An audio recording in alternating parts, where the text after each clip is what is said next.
1. For clarity's sake, I live in Finland. I used to bartend, and alongside stories of drunk-off-their-ass older ladies looking at me like I kicked their grandchild when I suggested they drink some water before continuing to consume alcohol, before cussing me off and getting cut off altogether. Here are some of the funniest customer interactions. A lady came in and requested a red wine, then was almost appalled when we had only 2 varieties to offer. We're a bowling alley with a bar license, not a pub or a wine bar. Finally choosing, she asked for 16 centiliters, and I noticed she would get a drop or 2 extra, since our instructions was to pour the rest if there was a tiny amount left in the bottom, so we could open a whole new bottle and not have the drop sailing along the bar. Cue the lady complaining that she does not have 16 centiliters in her glass, and when I tried to say there was a little extra, she said, "Prove it, measure it." So I take our 16 centiliter measure, fill it, then proceed to pour almost 4 centiliters of liquid down the drain, right in front of her eye. Pour the measure back in and hand it to her with a smile and tell her to enjoy. My manager just laughed at her after she tried to complain about how the girl at the bar poured good wine down the drain because I asked for a certain amount. I once had a trainee with me, and a whole lot of chaos managed to ensue with 2 big groups and managing reservations. 3 men walked in and told us they came to play pool, so we gave them the balls and told them the table.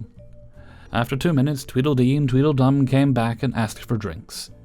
So while I was pouring the drinks and ignoring these 2 numbnuts leering at us bartenders while complaining about how slow the service was, when it comes time to pay, I tell them the amount, and instead of a card, the guy hands me a €50 bill. As this is happening, one of my other co-workers had made a new payment on the till. We only had one at the time that the card reader was connected to, and I lost the amount. Thankfully, I remembered the costs at the top of my head, so I got the calculator to count how much I needed to give back. All the while, Tweedledee is loudly complaining, "What on earth is with the service industry workers not knowing how to count in their head?" In a moment of quick-fire clarity, I looked him right in the eyes while blurting, "Brain tumor, what's your excuse?" Cue silence, both customers looking at me with horror in their eyes, and my trainee looking like a fish on dry land, before I just smiled and handed the missing amount back to them. Both of them just silently taking their drinks and leaving. After they left, my trainee looked at me in shock and asked, "Do you really have a brain tumor?" "No, I was just tired of their yapping, don't worry." After a while, the nice guy of the group that made the reservation came in and apologized for the other 2's behavior. I just said it's fine, as I was giving him back his €5 change, when he said it was an exact amount. After a small confused look, I just said thank you so much, and the rest of the evening went rather well. Not including the time a girl tried to throw a metal chair behind the bar because we cut her off, or the time some man tried to ask how much he would have to pay for me and my co-worker to join them. All in all, be nice to your server. 2. I work for an HOA management company. What I usually do is go to different communities and do some maintenance work such as picking up trash and fixing park equipment. I always start my shift at 7 a.m. I went to this park that has a rule that no one is allowed there before 8 a.m. It was a very small park, so I was able to finish my job in 15 minutes. I was putting the trash bags out on the curb for the garbage men to pick up. They drive by around 7:30 a.m., so I have to be quick when I show up at 7. This lady walking her dog noticed me putting the trash out on the curb and assumed I was up to no good. She took a picture of me as I was working and a picture of the park hours. She then approached me asking what I'm doing here. "What are you doing here? Nobody is allowed here before 8 a.m. You need to leave before I call the cops on you for trespassing and littering." "I work here, and I'm doing the opposite of littering. I'm picking up trash here at the park." "How do you explain this garbage you're leaving here? This is littering." "This is trash from the park I'm leaving here for the garbage men to pick up." "No, it's littering, and you can't be here," pointing at the sign. "Like I said, I work here. I have a right to do my job here." "So you think you're above the law?" "I never said that. I'm just here because I have a job to do. I don't even have to listen to you. I'm leaving. I get in my truck and started to find Karen standing behind me on the phone, keeping me from backing up. I'm reporting someone here at the park trespassing and leaving trash. He claims to be above the law. I just sat there and waited for the cops to show up, because I knew they would be on my side the second they showed. I just turned up my music to ignore everything Karen was yelling. Shortly, a police officer showed up. He approached the Karen first, then approached my window. Is what this lady's saying is true? No, officer, I work here. I'm just cleaning up and leaving trash for the garbage men to pick up. Meanwhile, the garbage men are picking up the trash behind him. Very well, I'll just get this lady out of your way so you can continue with your day. And thank you for keeping our community clean. No problem, and thank you, officer. The officer drags her out of the way. I back up and drive away while Karen stares at me with a shocked Pikachu face. I'm laughing and rolling down the window to make sure she can hear me. 3. Okay, a little bit of history. This happened before the pandemic started to be a big problem in my country. When I was in the last year of primary school, 6th grade. The teacher who taught that grade left the country to seek a better life in the United States, so they had to hire a new one. Now on to the story. We started the school year and everything was going pretty well. The new teacher was cool and most of us liked her. She sometimes told us about her personal life, and at first everyone thought she was great. But then she got to the point where she couldn't even assign us things. She literally talked to us about her boyfriend all day, and we were all mad. The year progressed, and she got worse. She decided it was a good idea to start playing Among Us and Mario Kart on her phone, instead of giving us something to do. Plus, instead of teaching classes, she gossiped about us, and that's something you should never do with young, emotional teenagers. She once said that she should make friends with this boy in class because her parents had a lot of money, and that if she had a daughter of his, he would force her to marry him. And one day she came into class and told the process of making chicken nuggets while we were having lunch. It was the most disgusting thing I've ever heard in my life. She would lower our marks if we didn't vote for her in shitty Instagram polls, and picked on my friend for being dyslexic. Absolutely a disgusting person. Every time she had a bad day, she treated us like shit for no damn reason. She got to the point where the students didn't cause problems, she caused the problems. In short, a fucking disgrace of a human being. We were supposed to train for an English exam that year, and in the last 3 weeks before the exam she started preparing it for us, and screamed all day and made the process hell because there are only 3 weeks left, being completely hypocritical because she literally taught us nothing that year. In the last few months we were completely fed up. No one could stand it anymore. I got so angry that I talked to the general English coordinator about it, and she told me she would talk to her. The next day, she ran into a classroom and screamed, "You betrayed me! How dare everyone do this to me?" She then proceeded to treat us like absolute crap all year and cancelled all the special days we had been looking forward to having for years. Special days were some days that had a theme and were exclusive to 6th graders. We also had prepared a project that would be presented at a day called Open Hours. She made us do a TikTok dance for that. I despise TikTok as a platform, and I told her that I would only do it with my parents' permission, in the hopes that they would not allow me to do the dance to protect my privacy. She said, "Not necessary, I don't need their permission." I'd had enough, and I almost cried with happiness when the school year ended. Screw you for being shit all year long, and I hope you get fired one day, as they haven't fired her yet. 4. Please be aware the following story features the accidental death of a cat after being run over. This has been a hectic past week and it started awful. I work at a casino hotel as a bellman, and last Tuesday, November 21st, I was fresh into my shift, and was done helping a guest when I came privy to information that a cat was run over in our hotel parking lot.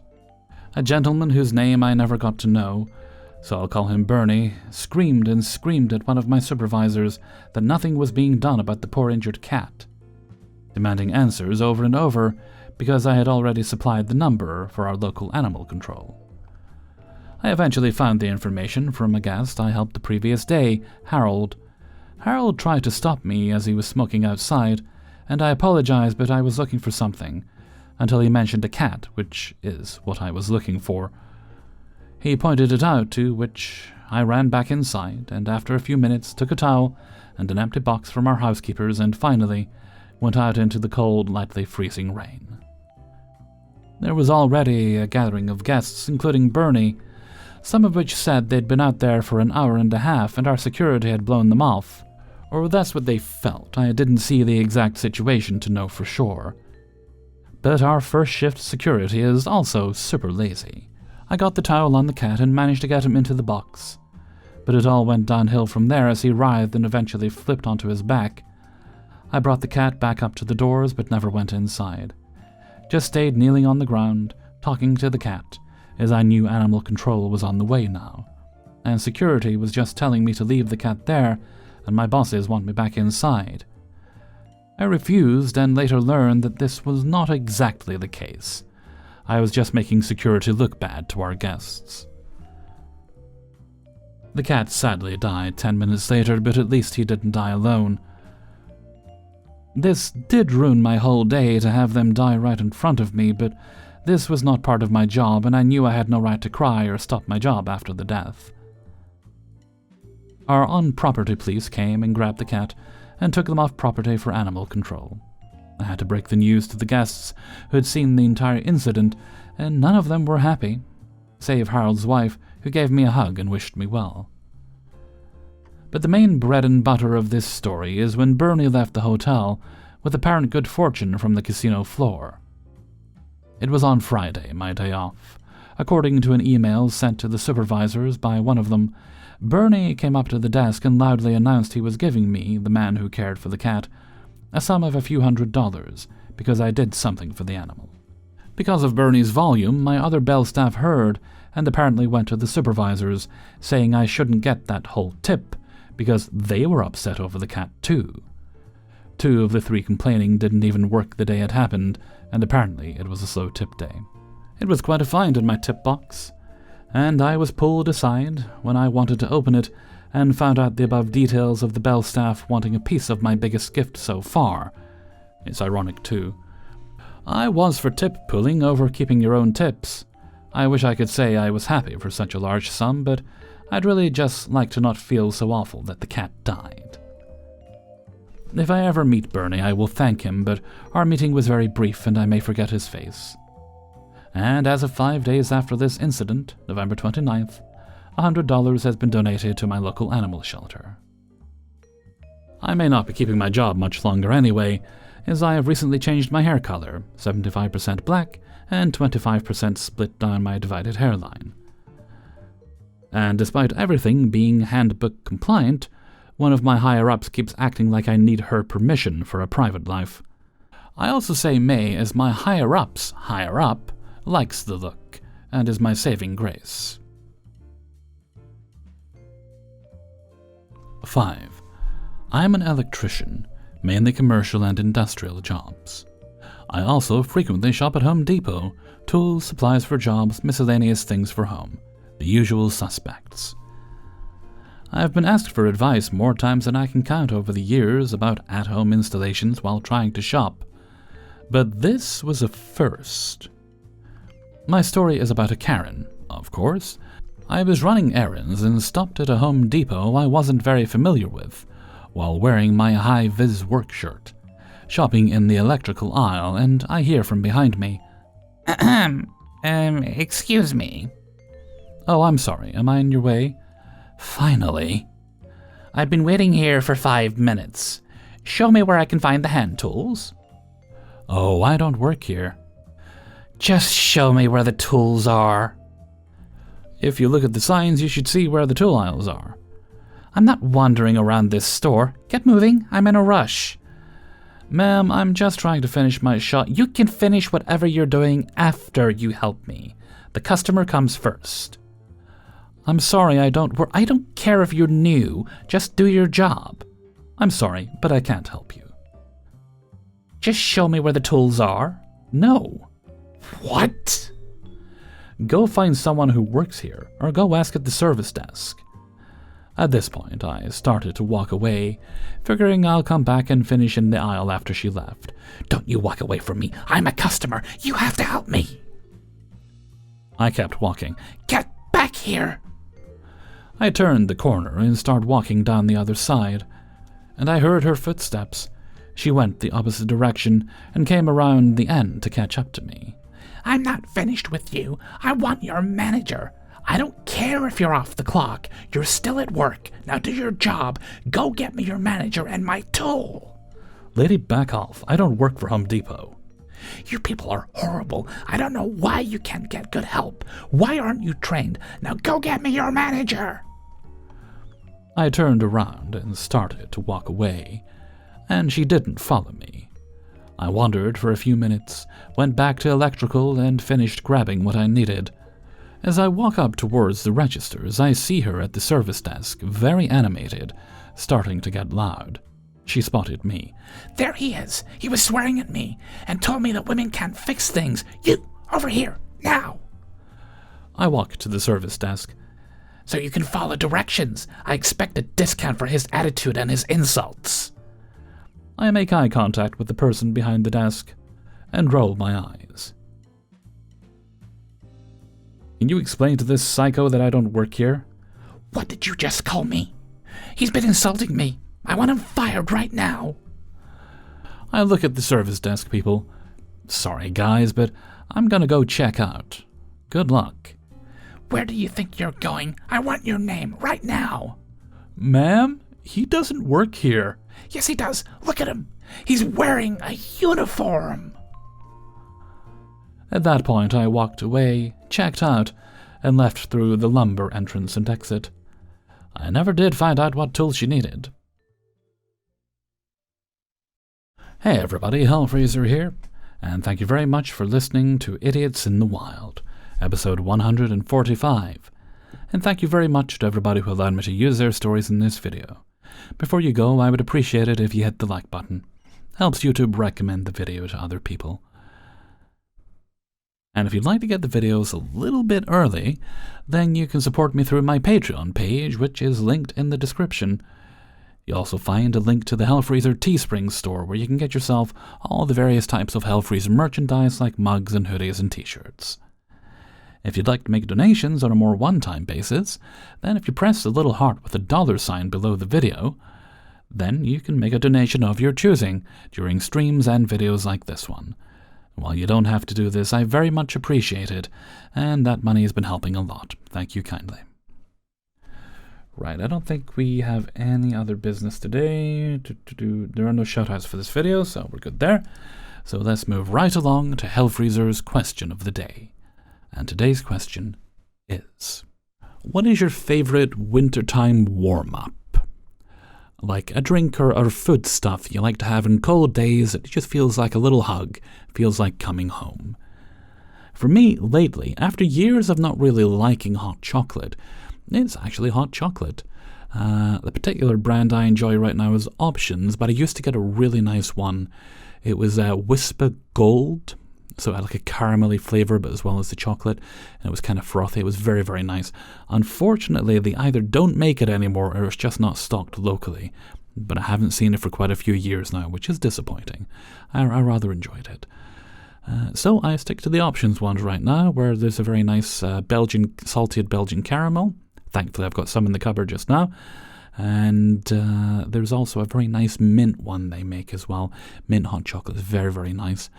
I think what happened originally is I just must have had some not very nice hot chocolate, and it put me off for years, literally. I hold a similar belief with Turkish Delight. I've yet to have a really good Turkish Delight, but I'm open to trying other ones in the belief that I'll probably find one that I do like, because I like rose-flavored things, and that is, of course, a flavor in it. But I guess we'll see with time. Which does remind me, I will have to get some more hot chocolate the next time I'm out shopping. But why don't you let me know what some of your ideas are in a comment below? Maybe I'll find some yummy, tasty ideas I can steal. Some things I haven't tried yet. Okay, and with that, I'm gonna head off for now. So until next time, Thank you very much for listening, and take very good care of yourselves.